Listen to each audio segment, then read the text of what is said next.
While securing my daughter in the backseat, a text arrived. Your kid's Christmas budget is being canceled. Above it was my father's name, as if pronouncing a verdict. The parking lot held the crisp scent of asphalt and pine. I fixed my gaze on the screen until the words ceased to quiver. My son inquired if Santa would still visit. I replied affirmatively. Sometimes, lies can be the most compassionate truth for a child in public.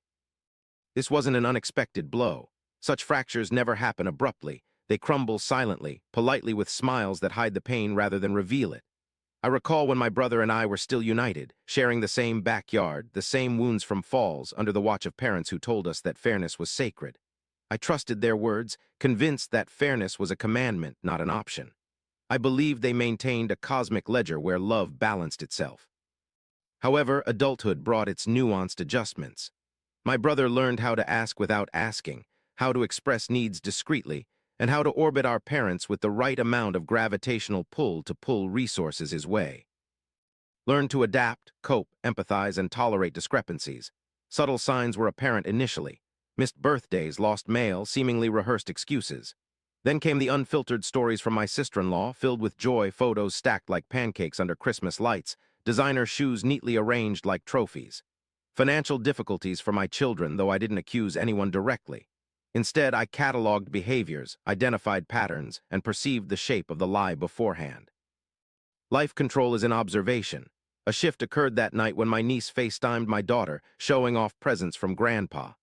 My daughter smiled, then asked me why Grandpa disliked her. That's when I began planning, raising standards instead of voice, ceasing to fund gaps with my own money to avoid awkwardness, and stopping explanations or smoothing over situations. I established boundaries for my life and determined who could enter, booking ASPEN midweek during a tranquil off-peak season, the type of opulence that speaks volumes without shouting. I paid in cash and packed light. No one was informed about our trip, not until Christmas morning when we were greeted with fresh snowfall, the first breath held and finally released. My children laughed in a way that made me believe in redemption.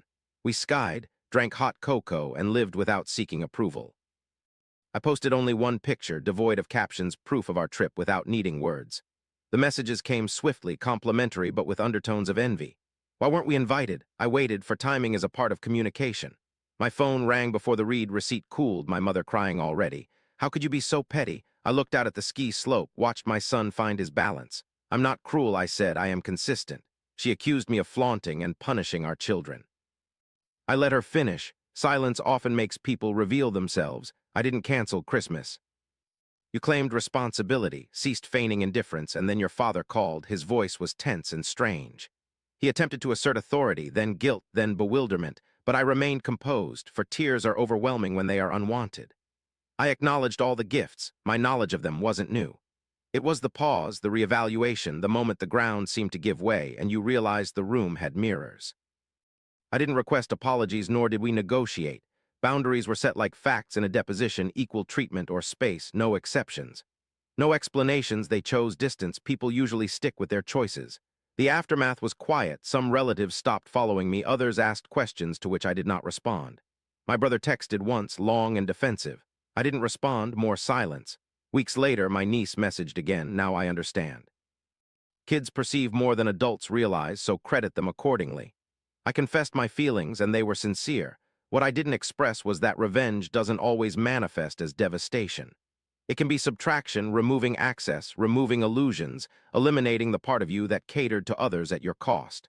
I didn't sever ties. Instead, I stopped nurturing them single-handedly. Now, when my children inquire about family, I share the facts suitable for their age, emphasizing that love can be shown even without gifts and that leaving isn't a sign of insignificance. I no longer yearn for the turmoil or the deception. I rest peacefully because justice doesn't always shout out. It may present itself as a plain ticket, a clearly defined boundary, and a solitary photo that encapsulates all unsaid words. For the first time, the account is balanced.